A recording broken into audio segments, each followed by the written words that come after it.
आप सभी का स्वागत है। आप जुड़ चुके हैं विरासती न्यूज़ के साथ। मैं हूं नासिर अली।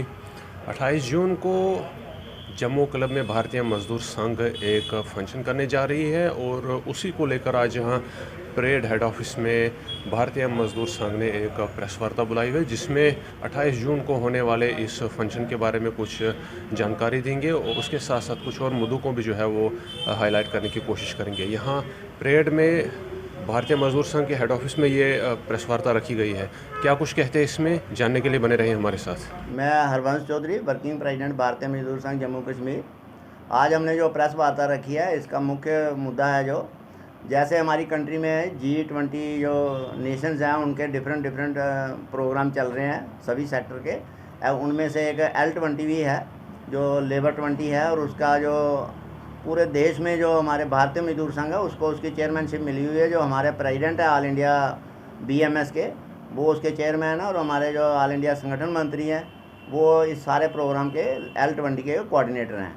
और भारतीय मजदूर संघ जम्मू कश्मीर ने भी अपने लेवल पे, जहाँ जम्मू क्लब में हमने एक प्रोग्राम रखा है, सेमिनार रखा है, उसका सब्जेक्ट है हमारा कि social security for informal sector.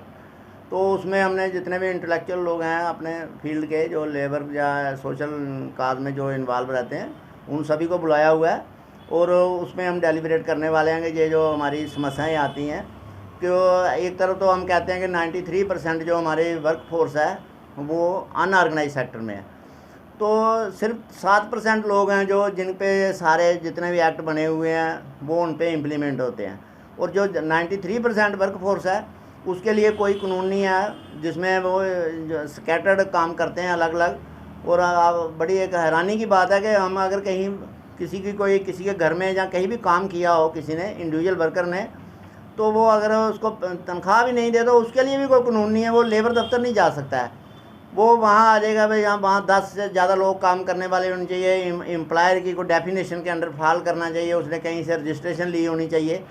तो जो लोग घरों में काम करते हैं, एग्रीकल्चर में या कंस्ट्रक्शन सेक्टर में या कहीं भी करते हैं, तो वो कहीं अगर किसी को पैसे नहीं दे तो वो लेबर दफ्तर में भी नहीं जा सकता है। तो ये बड़ी हैरानी की बात है। अभी हम जो ये मुद्दा उठा रहे हैं social security for informal sector, तो हमारा ये भी रहेगा कि सरकारों को ये भी ध्यान देना चाहिए कि जो इंडिविजुअल वर्कर है, अगर उसके साथ किसी की बेइंसाफ़ी होती है तो उसके लिए भी कोई प्लेटफार्म होना चाहिए। आज की डेट में जितने भी हमारे एक्ट बने हुए हैं वो एक स्पेसिफिक लोगों के लिए, ऑर्गेनाइज सेक्टर के लिए हैं, तो वहाँ भी एक्सप्लॉयटेशन तो होता ही है। और दूसरा जो हमारा सोशल सिक्योरिटी, जितने भी हम लोग काम करते हैं जो अनऑर्गेनाइज सेक्टर में, उनके लिए कोई भी ऐसी प्रॉपर सोशल सिक्योरिटी स्कीम नहीं है। कट एंड पीस मील में हर एक स्टेट गवर्नमेंट ने अपने अपने हिसाब से रखी हुई है। तो हम चाहते हैं कि यूनिवर्सल होनी चाहिए, जितने भी लोग अनऑर्गेनाइज सेक्टर में काम करते हैं उन पे ही वो लागू होनी चाहिए। और उसी विषय पे हमने जो 28 तारीख को हमने जो सेमिनार रखा हुआ है उस पर हम डिस्कस करेंगे, और एक वहाँ से एक रेजुलेशन लेके पास करके तो वो हम सरकार को भेजेंगे। और जो सितंबर महीने में जब इसका कंक्लूजन होना है G20 का, तो वहाँ स्टेट ऑफ हेड आए होंगे।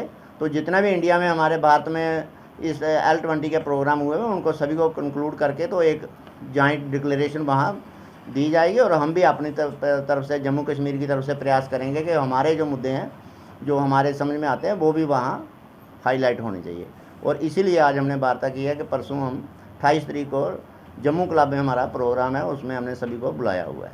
धन्यवाद जी। रिसेंटली अमित शाह साहब का विजिट हुआ था यहाँ जम्मू में, और देखा गया कि किसी भी सामाजिक संगठन को जो है वो उन तक अपनी बात रखने का मौका नहीं दिया गया। भारतीय मजदूर संघ जो है वो एक अंग माना जाता है जनता का, और जनता की जो इस वक्त मेन रिप्रेजेंटेटिव है वो भारतीय जनता पार्टी है। तो क्या कहना चाहेंगे आप कि अगर आपको वहाँ पर नहीं बुलाया गया तो ये जो सोतीला सलूक आपके साथ हो रहा है, ये कहाँ तक जो है वो आप जस्टिफाई करेंगे? इसमें तो हम थोड़ा आपको क्लैरिफाई कर देते हैं कि जो भारतीय मजदूर संघ है, जो हमारे फाउंडर थे दत्तोपंत ठेंगड़ी जी, उन्होंने डे 1 से बोला हुआ है कि हम नॉन पॉलिटिकल करैक्टर रहेगा हमारा, हम किसी के साथ एफिलेट होके या उसके साथ जुड़ के नहीं चलेंगे, तो हम इंडिपेंडेंट रहेंगे।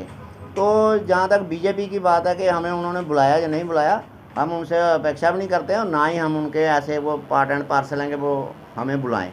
हम इसी सरकार के विरोध में अभी हमने 26 अप्रैल को विरोध किया है। ये गवर्नमेंट की जो इकनॉमिक पॉलिसी है, आर्थिक नीतियाँ, तो पूरे ऑल ओवर इंडिया में हमने किया है। तो ये जो थोड़ा धारणा बनी हुई है कि हम बीजेपी का पार्ट एंड पार्सल है, जहाँ हमें सपोर्ट करते हैं। ऐसा कुछ नहीं है, हम अपनी ट्रेड यूनियन चलाते हैं, इंडिविजुअली चलाते हैं, और जो भी मुद्दे हमारे होते हैं उसका हम अपना तरीके से उठाते हैं। तो जो अमित शाह जी आए, उन्होंने क्या किया क्या नहीं किया, वो हमारा उसमें कोई रोल नहीं है, ना ही हमने उसमें हिस्सा लिया है।